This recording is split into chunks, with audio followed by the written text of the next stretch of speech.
ಇವತ್ತು ಹಿಂದೂ ಮಹಾಗಣಪತಿ ನೋಡ್ಕೊಂಬಂದ್ವಿ. Hello guys, welcome to my mini vlog. ಇವತ್ತು ನಮ್ಮ ಅಣ್ಣ ಸಿಕ್ಕಿದ್ರು, ನಮ್ಮ ಅಣ್ಣವ್ರ ಹತ್ರ ಮಾತಾಡಿಕೊಂಡು ಬಂದ್ವಿ. ನಮ್ಮ ಅಣ್ಣ ವೀಡಿಯೋ ಮಾಡ್ತೀನಿ, ನೀನು ವ್ಲಾಗಲ್ಲಿ ಹಾಕು ಅಂತಂದರೆ ಸರಿ ಅಂತಂದು ಬಂದ್ವಿ. ಮತ್ತು ಐಸ್ ಕ್ರೀಮ್ ಎಲ್ಲ ಕೊಡಿಸಿದ. ಅವ್ನಿಗೆ ಕಾಲೇಜಿಗೆ ಟೈಮ್ ಆಗುತ್ತೆ ಅಂತ ಅವ್ನು ಕಾಲೇಜಿಗೆ ಹೋದ. ನಾನು ನನ್ನ ಫ್ರೆಂಡ್ಸ್ ಐಸ್ ಕ್ರೀಮ್ ತಿನ್ಕೊಂಡು ಬಂದ್ವಿ. ಹಿಂದೂ ಮಹಾಗಣಪತಿ ನೋಡೋಣ ಅಂತಂದು ಇಲ್ಲಿ ನೋಡಿದ್ರೆ ಫುಲ್ ರಶ್ ಇತ್ತು. ಕ್ಯೂವಲ್ಲಿ ನಿಂತ್ಕೊಂಡು ಬರಬೇಕಿತ್ತು. ಸರಿ ಆಯಿತು ಅಂತ ನಾನು ನನ್ನ ಫ್ರೆಂಡ್ಸು ಕ್ಯೂವಲ್ಲಿ ನಿಂತ್ಕೊಂಡು ಒಳಗಡೆ ಬಂದ್ವಿ ಗಣೇಶನ ದರ್ಶನ ಮಾಡೋಕ್ಕಂತ. ಗಣೇಶನ ದರ್ಶನ ಚೆನ್ನಾಗಿ ಆಯಿತು. ಹಾಗೆ ಆಚೆ ಕಡೆ ಬಂದರೆ ಪ್ರಸಾದ ಕೊಡ್ತಿದ್ರು. ಪ್ರಸಾದ ತಿಂದ್ಕೊಂಡು ನಿಂತ್ಕೊಂಡಿದ್ವಿ. ಅವಾಗ ವ್ಯೂ ಮಾತ್ರ ಸಖತ್ತಾಗಿತ್ತು. ಇನ್ನೂ ನೈಟ್ ಟೈಮ್ ಬರಬೇಕಿತ್ತು. ನೈಟ್ ಟೈಮೇ ಸಖತ್ತಾಗಿರ್ತಿತ್ತು. ಆ್ಯಕ್ಚುಲಿ ನಾವು ಹಾಸ್ಟೆಲರ್ಸು ನಮ್ಮನ್ನ ಆಚೆ ಕಡೆ ಕಳಿಸಲ್ಲ ನೈಟ್ ಟೈಮು.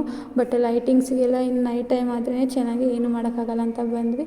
ಹೊರಗಡೆ ಬಂದರೆ ಟೆಡ್ಡಿ ಅಣ್ಣ ಸಿಕ್ಕಿದ್ರು. ಅವ್ರ ಜೊತೆ ಫೋಟೋ ತೆಗೆಸ್ಕೊಂಡು ಆ ಅಣ್ಣ ಅಂತೂ ನನ್ನ ಫ್ರೆಂಡ್ನ ನೀನು ತುಂಬ ಕ್ಯೂಟಾಗಿದೆಯಾ ಅಂತ ಎಲ್ಲ ಕಮೆಂಟ್ ಮಾಡಿದರು. ಮತ್ತು ಇದು ತಿನ್ಕೊಂಡು ಇದೇನೋ ಹಾಕಿಸ್ತಿದ್ರು, ಅದೇನಂತಾರೆ ಅಂತ ಗೊತ್ತಿಲ್ಲ. ನಿಮ್ಗೆ ಗೊತ್ತಿದ್ರೆ ಕಮೆಂಟ್ ಮಾಡಿ ಆಯಿತಾ. ನನ್ನ ಫ್ರೆಂಡ್ ಹೇಳಿದ್ಲು ಅಂತ ಹಾಕಿಸ್ಕೊಂಡ್ವಿ ಅಷ್ಟೇ. Thank you for watching.